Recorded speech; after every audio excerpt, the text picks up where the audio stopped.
Macha et l'ours. Ours, tu joues avec moi? Aujourd'hui, Macha saute joyeusement sur un chemin dans les bois. Comme d'habitude, le petit coquin cherche un ami avec qui jouer.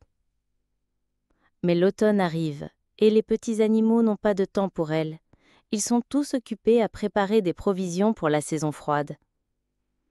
À un certain moment, Macha rencontre un hérisson qui cherche des champignons et décide de l'aider.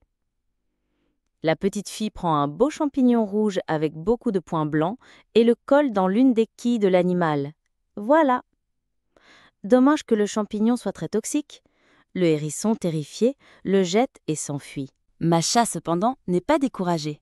Il doit y avoir quelqu'un dans la forêt pour jouer avec, non? Et en fait, peu après, elle entend un bruit provenant d'un tronc creux. Immédiatement, la petite fille se glisse à l'intérieur et en ressort très satisfaite, avec une carotte dans sa main. Mais la carotte n'est rien d'autre que les provisions hivernelles d'un pauvre petit lapin qui, furieux, sortant du tronc et la reprend, l'arrachant de sa main. Une idée. Si personne dans la forêt ne veut jouer avec elle, peut-être qu'elle pourrait visiter son ami ours? À ce moment-là, Ours se prépare pour l'hiver. Le voici, transportant la dernière ruche du jardin à la salle de stockage de sa maison. Il accroche alors un panneau à l'extérieur de la porte qui dit « Ne me réveille pas avant le printemps ». Puis il monte dans sa chambre. Il arrange son lit et son oreiller et s'allonge en attendant une longue hibernation. Mais soudain, cring cring cring, l'ours a cru entendre une souris. Il doit absolument s'assurer que les provisions sont en sécurité. Maintenant que le garde-manger est sécurisé, l'ours peut retourner se coucher. Mais il ne se sent toujours pas à l'aise. Bien sûr, comment aurait-il pu oublier? Il y a encore un danger dont il doit se protéger, les chasseurs. L'ours cloue de nombreuses planches de bois sur la porte et construit une trappe qui s'ouvre si quelqu'un essaie d'entrer. Enfin, il peut dormir profondément. Non, ce n'est pas vrai.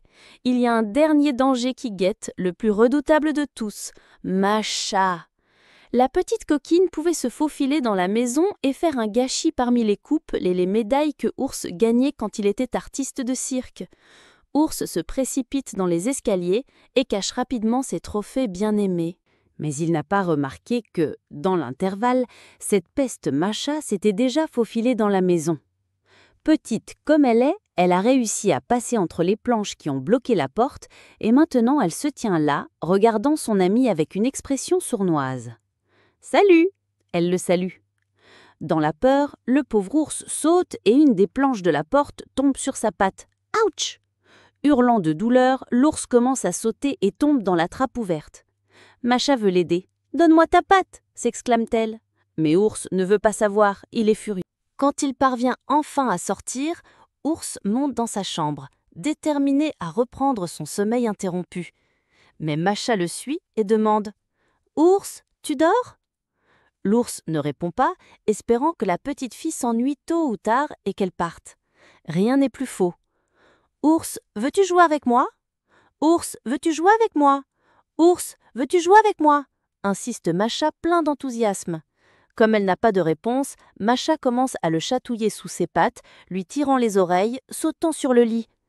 Quel tourment! Alors, tu veux te réveiller? Dit la petite coquine. Enfin, Macha se résigne à jouer seule et commence à explorer la maison à la recherche de quelque chose à faire. En regardant autour, la petite fille finit dans le placard où se trouvent les ruches. Puis elle prend un bâton et, comme un chef d'orchestre, commence à frapper les ruches avec. Ta, ta, ta, ta. Réveillées en sursaut, les abeilles commencent à bourdonner, d'abord doucement, puis de plus en plus fort jusqu'à ce qu'elles s'élancent, déterminées à donner une leçon à cette douleur dans le cou. Zzz. Macha essaye de se défendre avec un vieux balai, mais les abeilles le lui arrachent des mains et s'en servent pour la fesser. Macha monte les escaliers et se réfugie dans le lit de l'ours, qui se retrouve piqué par les insectes. Aïe, quel mal! L'ours saute du lit pour échapper à l'attaque, mais, la tête coincée dans la couverture, il est forcé de bouger à l'aveuglette.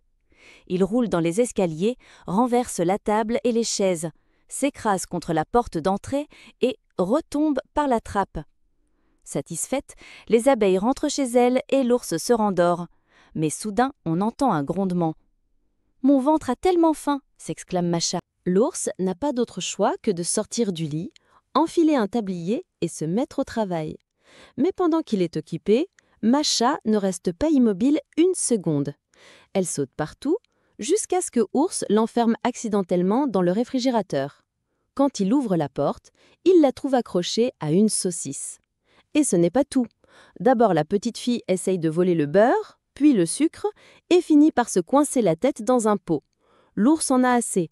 Il saisit Macha, lui ordonne de s'asseoir et se remet enfin à cuisiner. Quand il tente d'allumer le poêle, cependant, il se rend compte qu'il n'a plus la boîte à allumettes dans sa poche. L'ours a un mauvais, ou plutôt un très mauvais pressentiment.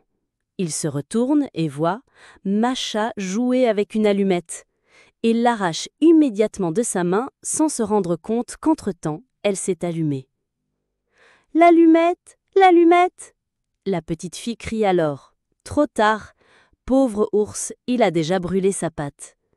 Exaspéré, il la punit et retourne au poêle. « Ah, enfin nous pouvons manger !» s'exclame la petite fille. Mais une fois sur la chaise, elle découvre qu'elle ne peut pas atteindre la table. Puis Ours prend des livres, les entasse sur la chaise et y met Macha. Oui, maintenant c'est définitivement mieux. Mon ventre va se remplir des nourritures. Hurrah! Macha crie.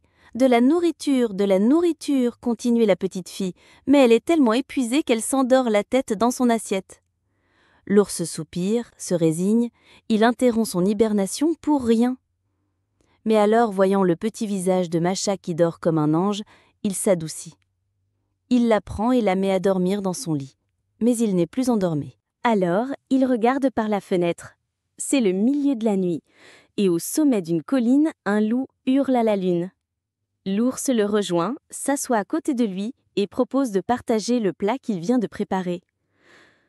Ça a été une journée fatigante et maintenant il ne peut pas croire qu'il peut profiter d'un dîner en paix.